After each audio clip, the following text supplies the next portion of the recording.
Hi everybody, Peter Storlacci here, founder of Believe, Become, Be Your Brand, with today's personal branding with a spin video tip. So today we're cycling into the third and final stage of the personal branding process, and that's the stage of being your brand. Now up until now we've cycled through stages 1 and 2, and as a result you now have a firm belief and thorough understanding of your personal brand. You've created some great branded marketing materials so that you can communicate your personal brand, and you have an online and offline brand communication plan so you can manage your personal brand. Well, stage 3 is now all about total brand management so that you can truly be your brand every day in everything that you say and everything that you do. So I'd like to start with a quick sports image here. You know, in the world of professional cycling, elite cyclists often talk about being in the zone, that place where mind and body are in perfect sync and harmony and everything just flows without much conscious effort.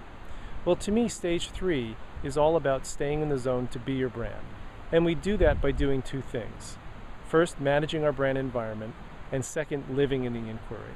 So I'd like to talk about those two things today.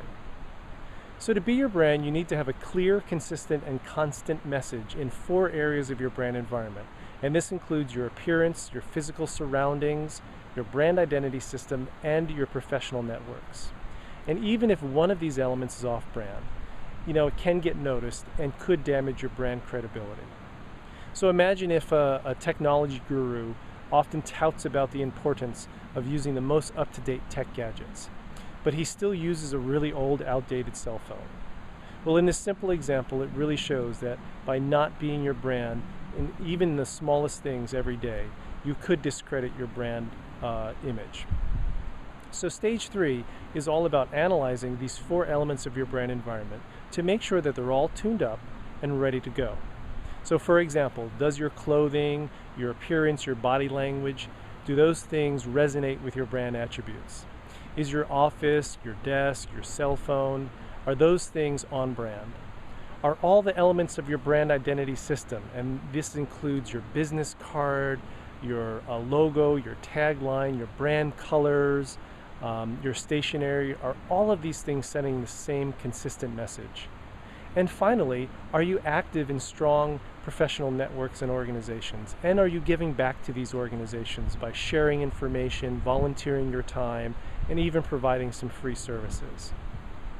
All of these things really make up your brand environment. And one thing that I like to do with my clients is I like to work with them on a brand identity profile. And this is something you can put on your website, and it really kind of captures all of your brand colors. Why did you choose those colors?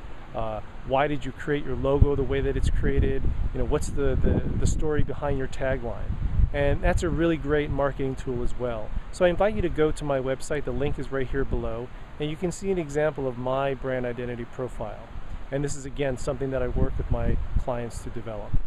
Now finally, living in the inquiry basically means that whenever you do something or say something, you always have to ask yourself, is this on brand or off brand? Am I contributing to my brand, or am I distracting from it? And you know, just like a bicycle needs regular maintenance to make sure that it's all tuned up, so does your personal brand. So by living in the inquiry, you're always maintaining that, and you're really making sure that you're always on brand. And if you're off brand, you know what to do to get back on brand. I tell people here that a great way of managing this is to set up alerts on all of the search engines, particularly on Google. Also ask for feedback from your brand community. And finally, do another 360 Reach personal brand assessment sometime in the future and see if people are seeing you the way that you're presenting your personal brand. So that about wraps up this third stage of the personal branding process. I'm really happy that you stayed with me and you cycled through all 3 stages. It's been a long journey, but now that we've gone through all 3 stages, you have all the tools that you need to believe, become, and be your brand. I invite you to go to my website and to subscribe to my newsletter, and if you do, you'll get an immediate free download of 3 checklists that I've created for each of these 3 stages. And you can use these 3 checklists to manage your process as you believe, become, and be your brand. But you can only do that, you can only get that if you go to my website and subscribe to my newsletter. So I invite you to do that. Well, thanks again for being with me. This will be my last video tip for the year.